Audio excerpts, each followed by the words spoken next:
25 दिसंबर को बड़ा दिन माना जाता है। इसी दिन को क्रिसमस भी कहते हैं। दिखाते हैं कि क्राइस्ट का जन्म 25 दिसंबर को ही हुआ था। एक तबेले में हुआ था जहाँ पर घोड़े रहते थे और बहुत ही गुप्त रूप से उनका जन्म हुआ। लेकिन वही जीसस, कैसे जीसस क्राइस्ट बन गया, जिसके द्वारा क्रिश्चियन धर्म की स्थापना हुई। तो आज के ही दिन दुनिया भर में जितने भी क्रिश्चियंस हैं वो इसी दिन को बड़ा दिन मान करके बहुत कुछ मनाते हैं, बहुत खुशियाँ मनाते हैं। आज से कहा जाता है कि जब क्राइस्ट का जन्म हुआ तो उस समय चारों ओर दुख का वातावरण तो था ही, और क्राइस्ट का जन्म हुआ मानव में सुख शांति लाने के लिए, मानव में प्यार भरने के लिए, क्योंकि क्राइस्ट का यही संदेश था कि लव योर नेबर, सबसे प्यार करो। क्योंकि उस समय एक नफरत का माहौल था।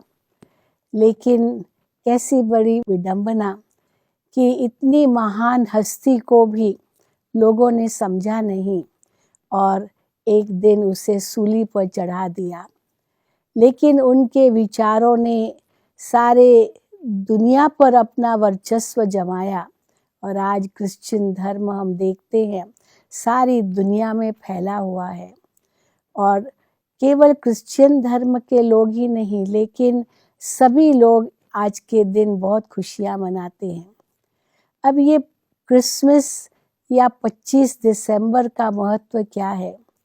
क्योंकि इन्हीं दिनों में एक परिवर्तन आता है धरती पे, और वैसे भी पुराना साल समाप्त होता है, नया साल शुरू होता है, और जो रातें बढ़ती जाती थी वो धीरे धीरे घटना शुरू हो जाती है और दिन बढ़ता जाता है। तो ये भी कह सकते हैं कि एक परिवर्तन की वेला है, जिस समय अज्ञान अंधकार समाप्त होता है और प्रकाश का सवेरा जागृत होता है। तो वास्तव में देखा जाए ये केवल एक क्राइस्ट का ही यादगार नहीं है, पर ये संसार के अंदर भी परिवर्तन का एक यादगार है। क्योंकि क्रिसमस के दिन ही फादर क्रिसमस का भी आह्वान करते हैं। फादर क्रिसमस को एक बूढ़ा व्यक्ति दिखाते हैं जो आकाश में रेनडियर्स पर आता है और उसे लाल और सफ़ेद कपड़े हैं। अब ये लाल और सफ़ेद कपड़े फादर क्रिसमस के नाम से बहुत ही प्रख्यात है, और दिखाते हैं कि फादर क्रिसमस आकाश से आता था और छोटे छोटे बच्चों को एक सौगात देता था।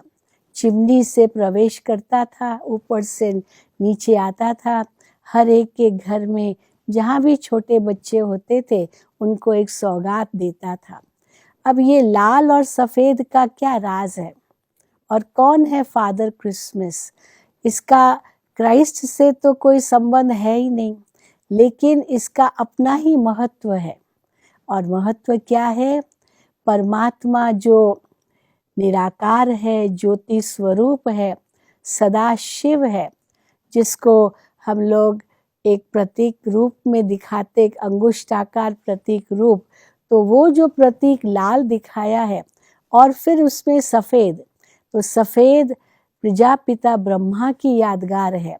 तो वास्तव में शिव परमात्मा प्रजापिता ब्रह्मा के माध्यम से आकर के कैसे हम आत्माओं को एक नया जीवन प्रदान करते हैं, एक नए युग की शुरुआत करते हैं, अज्ञान अंधकार को मिटाते हैं और ज्ञान का प्रकाश संसार में फैलाते हैं।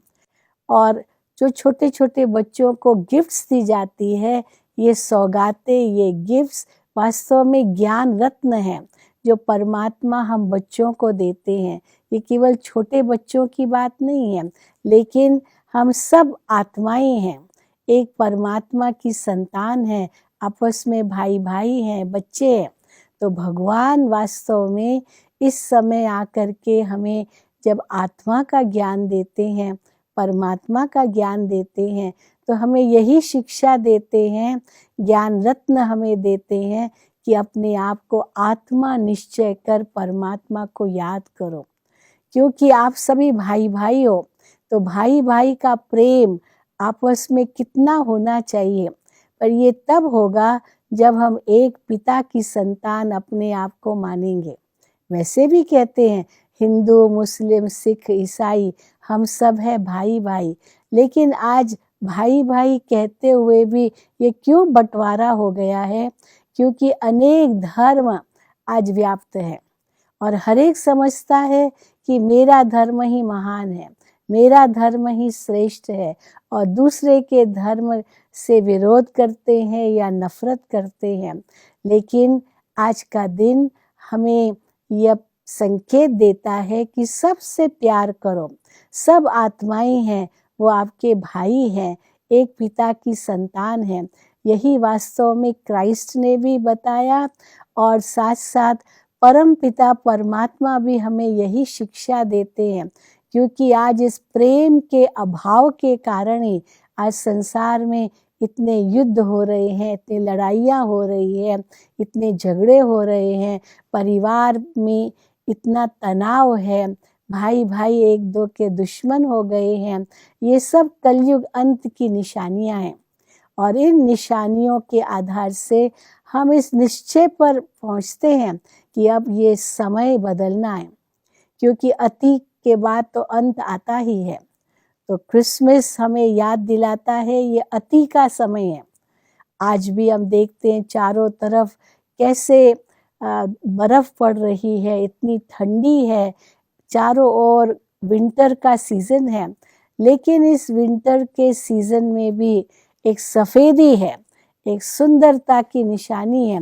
वो हमें याद दिलाती है कि अब इस घोर कलयुग के बाद एक ऐसा सुंदर संसार आना है जिसको हम सतयुगी दुनिया कहते हैं, जहाँ मानव देव होगा, जहाँ एक पैराडाइज होगा, जिस पैराडाइज में बहुत प्यार प्रेम होगा, सबके अंदर एक भाईचारा होगा, और सुख शांति संपन्न संसार होगा, धन धान्य से भरपूर होगा।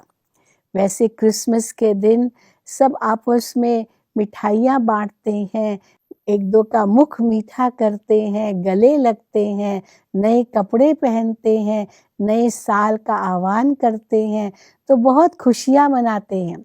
तो हम आत्माओं को भी ये खुशी ज़रूर मनानी चाहिए कि अब परम पिता परमात्मा नए संसार की रचना कर रहे हैं।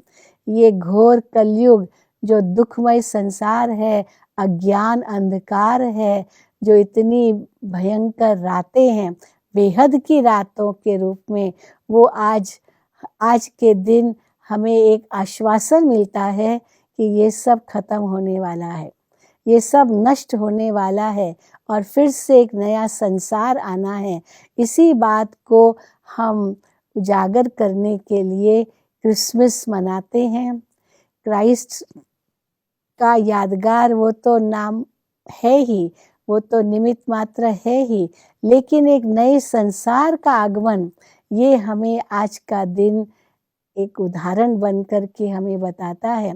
तो क्यों ना हम कुछ ऐसे संकल्प करें कि हम अपने जीवन को ऐसा पवित्र और योगी बनाएंगे जैसे क्राइस्ट स्वयं थे, तो हम भी ऐसा बन जाएंगे और उन्होंने जो कुछ कहा उनका अनुसरण करेंगे, क्योंकि परमात्मा भी अब हम आत्माओं को उसी नई दुनिया में चलने के लिए, अनुसरण करने के लिए जो शिक्षाएं देते हैं, वो हमें धारण करके अपने जीवन को श्रेष्ठ बनाना है।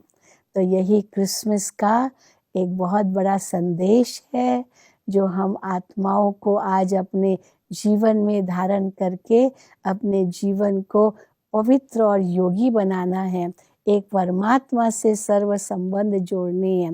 यही आज का संदेश है।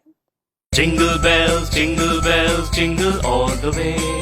Oh, what fun it is to ride in a one-horse open sleigh. संगम के इस अवसर पर झूमे नाचे गाए, आओ हम इस क्रिसमस को बाबा संग मनाए. We wish you a Merry Christmas, we wish you a Merry Christmas, we wish you a Merry Christmas and a Happy New Year. Merry Christmas.